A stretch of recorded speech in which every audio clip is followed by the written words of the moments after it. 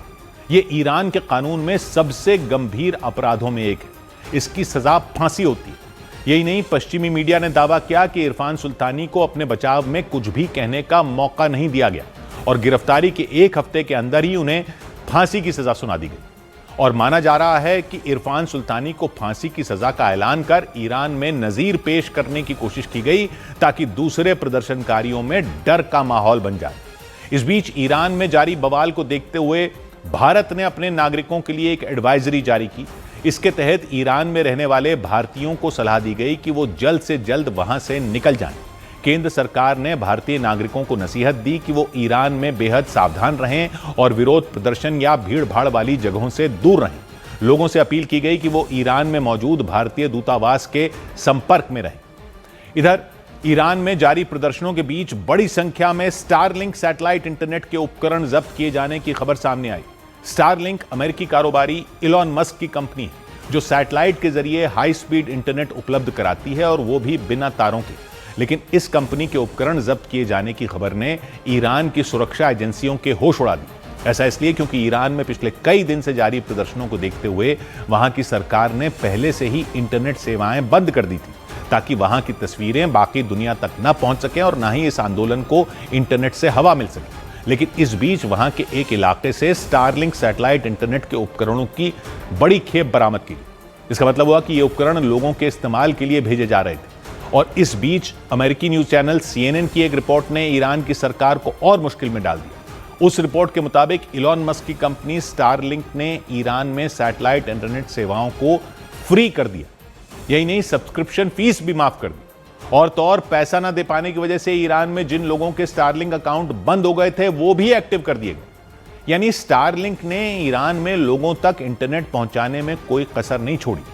अमेरिकी मीडिया के मुताबिक ईरान के लोगों का प्रदर्शन किसी भी तरह से कमजोर न पड़ जाए, इसे लेकर इलॉन मस्क और अमेरिकी राष्ट्रपति डोनाल्ड ट्रंप के बीच बातचीत भी हुई थी। ट्रंप ने पहले ही आरोप लगाया था कि इंटरनेट ब्लैकआउट के जरिए ईरान की सरकार अपने लोगों की आवाज को दबाने की कोशिश कर रही है। हालांकि स्टारलिंक कंपनी को ईरान में आधिकारिक मंजूरी नहीं मिली। वहां के लोग चोरी छिपे ही इसका इस्तेमाल करते हैं। लेकिन इंटरनेट पहुंचाने वाली दूसरी कंपनियों की सेवाओं पर पाबंदी लगने के बाद तो स्टारलिंक की डिमांड में वहां भारी तेजी की खबर सामने आई। इसके जरिए लोग सीधे सैटेलाइट से इंटरनेट चला सकते हैं, लेकिन इसके लिए स्टारलिंक के खास तरह के डिवाइस की जरूरत पड़ती है, एक ऐसे उपकरण की जिसके जरिए स्टारलिंक के सैटेलाइट का सिग्नल पकड़ा जा सके। हालांकि ईरान की सेना ने भी इसके खिलाफ मोर्चा खोल रखा है। वो लोगों के घरों में घुसकर ऐसे उपकरणों की तलाश कर रही है ताकि लोगों को स्टारलिंक का इंटरनेट इस्तेमाल करने से रोका जा सके। जानकारी के मुताबिक इसके अलावा वहां की सरकार की तरफ से स्टारलिंक के सिग्नल को जैम करने की भी कोशिशें जारी हैं।